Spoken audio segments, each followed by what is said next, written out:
हरे कृष्णा, राधे राधे। अपरा एकादशी ज्येष्ठ मास के कृष्ण पक्ष की एकादशी है। पद्य पुराण और ब्रह्म पुराण में अपरा एकादशी की महिमा का वर्णन विस्तार से मिलता है। इस दिन व्रत रखने से साधक को पुण्य की प्राप्ति होती है। इस बार अपरा एकादशी को लेकर विशेष योग भी बन रहे हैं और धार्मिक मान्यताओं के अनुसार जो व्यक्ति इस दिन पूरी निष्ठा के साथ भगवान श्री हरि विष्णु की पूजा उपासना करके व्रत रखता है, उसे न केवल मानसिक शांति मिलती है बल्कि उसके जीवन में आने वाली सभी बाधाएं भी दूर हो जाती है। और इस व्रत का फल कार्तिक मास में गंगा स्नान करने या कुंभ मेले में स्नान करने के समान माना गया है। आइए जानते हैं इस बार अपरा एकादशी का व्रत कब रखा जाएगा और व्रत का पारण कब किया जाएगा। तुलसी के पत्ते कब तोड़े जाएंगे। इस बार ज्येष्ठ मास की कृष्ण पक्ष की अपरा एकादशी का व्रत 13 मई दिन बुधवार को रखा जाएगा।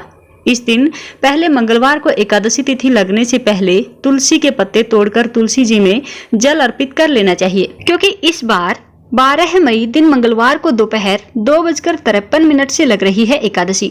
इससे पहले तक 10वीं तिथि रहेगी और एकादशी तिथि का समापन 13 मई बुधवार को दोपहर 1:30 पर होगा।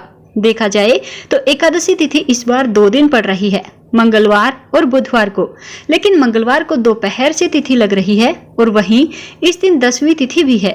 इसीलिए 10वीं तिथि मिली हुई एकादशी का उपवास नहीं करना चाहिए। ऐसे में सभी भक्तों को, चाहे ग्रस्त जन हो या वैष्णव जन हो, 13 मई बुधवार को ही सुबह से लेकर अगले दिन के सूर्योदय तक एकादशी का उपवास रखना चाहिए। 13 मई बुधवार को ब्रह्म मुहूर्त सुबह 4:14 से 5:02 तक रहेगा। सूर्योदय होगा सुबह 5:50 पर। सूर्यास्त होगा शाम 6:55 पर और इस दिन प्रातः काल पूजा मुहूर्त रहेगा सुबह 4:29 से 5:32 तक।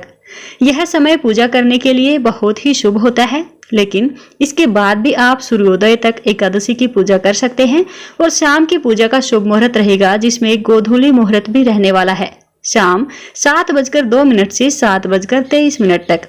इस समय में आप शाम की पूजा करें और दीपदान करें, क्योंकि एकादशी के दिन दीपदान करने का भी विशेष महत्व है। इसके अलावा रात 8:06 तक भी आप शाम की पूजा कर सकते हैं। एकादशी के दिन इस बार पंचक का योग भी बना हुआ है। वहीं इस दिन शिव वास कैलाश पर रहेगा दोपहर 1:29 तक और इसके बाद में शिव वास नंदी पर रहने वाला है। राहु काल दोपहर 12 बजे से लेकर के 1:30 तक रहेगा।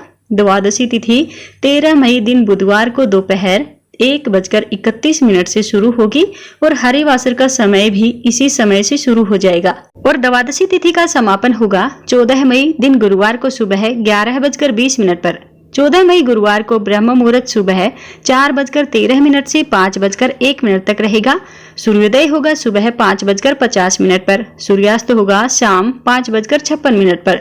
इस दिन प्रातः काल पूजा मुहूर्त सुबह 4:29 से 5:32 तक रहेगा। सायकाल पूजा मुहूर्त शाम 7:02 से रात 8:06 तक रहेगा। इस दिन प्रीति योग सुबह 5:53 तक रहेगा। बाद में आयुष्मान योग प्रारंभ होगा और राहु काल दोपहर 1:30 से 3 बजे तक रहेगा। इस बार 14 मई गुरुवार को गुरु प्रदोष का व्रत संयोग भी पड़ रहा है। हरिवासर का समय 13 मई बुधवार को ही रात 8:30 पर समाप्त होगा। जिन भी भक्तों ने इस बार अपरा एकादशी का व्रत रखा है, उन्हें 14 मई दिन गुरुवार को सुबह 5:31 से 8:14 के बीच में अपना व्रत खोल लेना होगा। व्रत का पारण हमेशा भगवान को अर्पित किए गए फल, पंचामृत या सात्विक भोजन से ही करना चाहिए। यदि आपने गुरुवार को कोई और व्रत भी रखना है तो केवल पंचामृत या तुलसी मिश्रित जल से ही व्रत का पालन किया जा सकता है।